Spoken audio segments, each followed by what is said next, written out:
If you're a podcast host, listen up, this one's for you. My name is Allie Jackson. I'm the host of Finding Mr. Height, a dating and relationship podcast that I've been doing for 4 years now, sharing my positive and practical approach to dating that's built on my own life experience. And I wanted to share another experience that I've had, my secret behind monetizing my show. It's called Red Circle, and I was just telling my colleague about how much I love their platform. With Red Circle, not only am I getting a seamless hosting experience, but I also love the support I receive in ad sales. It's not just typical ad sales either. It's targeted opportunities based on my show and my life. And the platform is super simple. You just set your preferences and Red Circle matches you with sponsors that align with your show. You can vet every opportunity and their platform gives you great analytics. More recently too, my Red Circle team has brought me opportunities outside of my podcast on social media to really augment the podcast partnerships, bring them full circle. I just can't recommend them enough. If you want to give it a try, go to redcircle.com to get your free trial. That's redcircle.com for a free trial.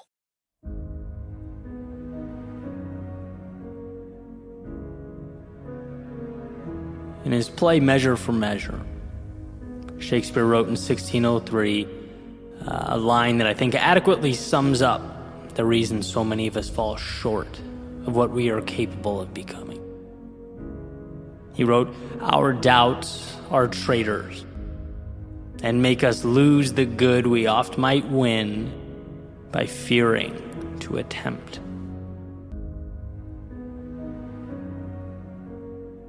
Our greatest tragedies and regrets in life tend not to be our mistakes.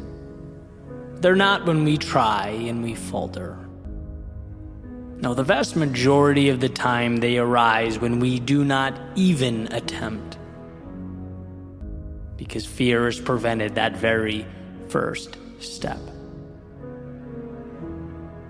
It's when we have that perpetual light shined on all that can go wrong, while the upside and the opportunity sits in the dark, just out of frame.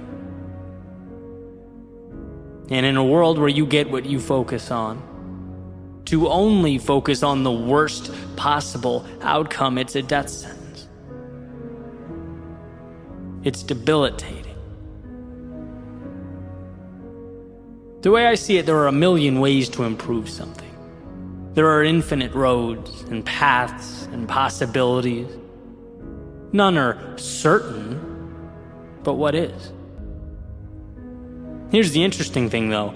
The only certainty, the only thing that is for sure, is that if you don't go, you will not arrive. One will never finish what they do not start. Listen to this quote from Thoreau. It's from his book Walden, which he wrote after about 2 years and 2 months of living in the woods by Walden Pond in Concord, Massachusetts. He wrote, "I learned this, at least, by my experiment, that if one advances confidently in the direction of his dreams and endeavors to live the life which he has imagined, he will meet with a success unexpected in common hours. He will put some things behind, will pass an invisible boundary.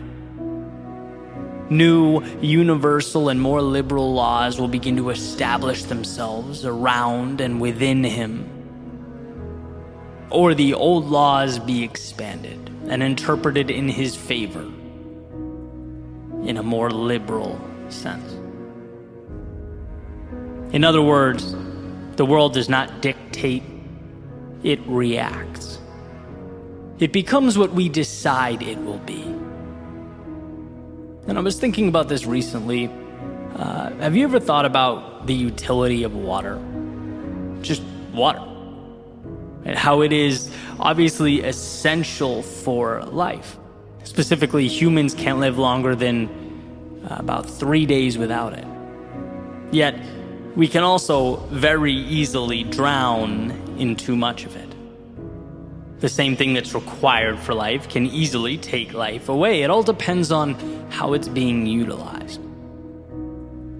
And so when I think about this, my mind goes to Shakespeare's message on our doubts making us traitors if we let them.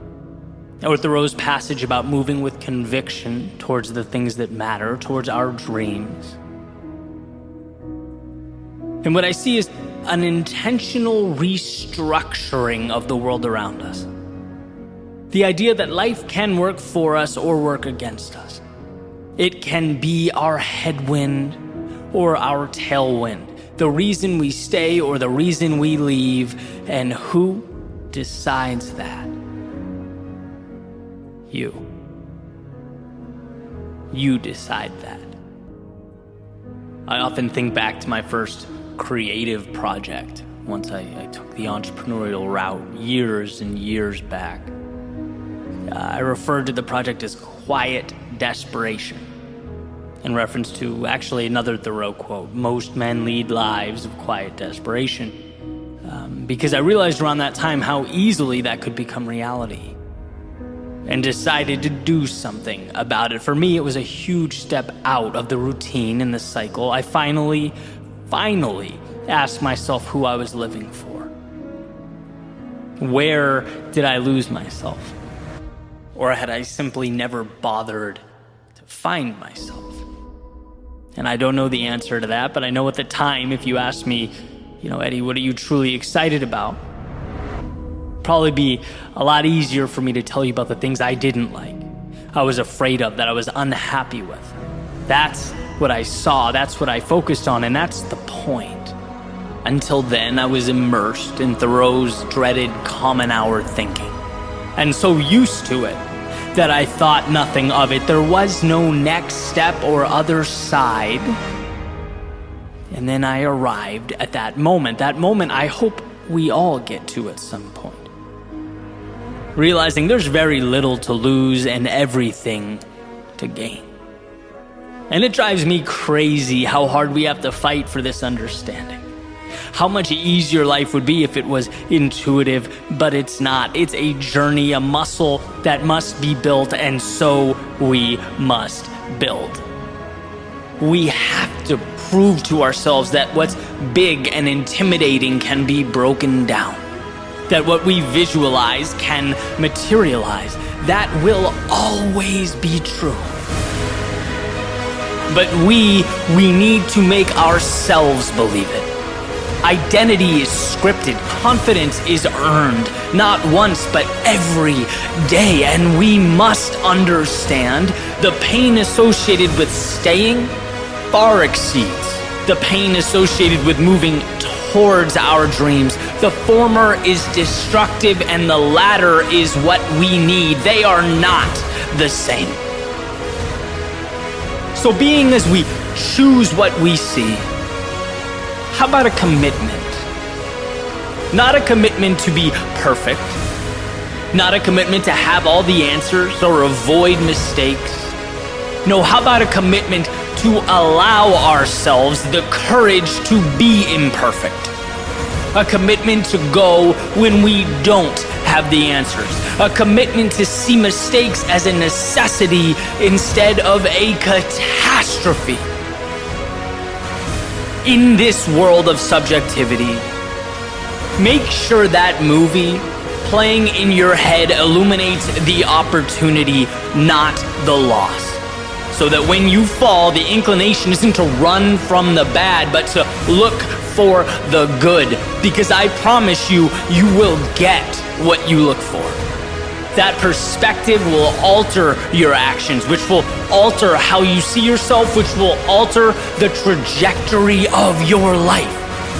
Let's leave that mediocrity, that common hour thinking behind as we head for higher ground. Commonality, being average, it's a wolf in sheep's clothing. It seems simpler. Sure, it seems easier. But the ones immersed in that world, they're depriving themselves of the answers they desperately need. They're refusing the hand that is perpetually reaching out. When we turn our backs on the extraordinary, it is because fear has gripped the wheel and we are now passengers along for the ride. But you have the ability to be more. You have the ability to move towards what matters to you. To take the steps one at a time, bear the discomfort 1 second at a time, acclimate 1 day at a time. This is a journey dependent entirely on you and your willingness to step out the front door. To finally see the things you previously disregarded. And when your eyes open, you'll see that you can be your ally or your enemy. This can be the beginning of a new chapter or the continuation of a current one. This is your story. And by the way, that doesn't mean others wouldn't love to make it theirs, wouldn't love to tell you that life is beyond your control, wouldn't love for you to think that you are dependent on the outside world, that you need them and what they are willing to provide for you. But no, this is about you. Understanding that the first step starts with you, your decision, that your autonomy is a strength and a chance to begin again. Change the way you think, and what you get changes. It's not magic, but practical evolution. When we force ourselves to see the positive, when we look for a way, we find it. That's reality changing because you decided that it should.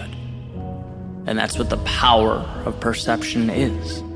Nothing more than unlocking the gate that was previously placed before you. There's no better time than this very moment to walk through it and rewrite your story as it should be written.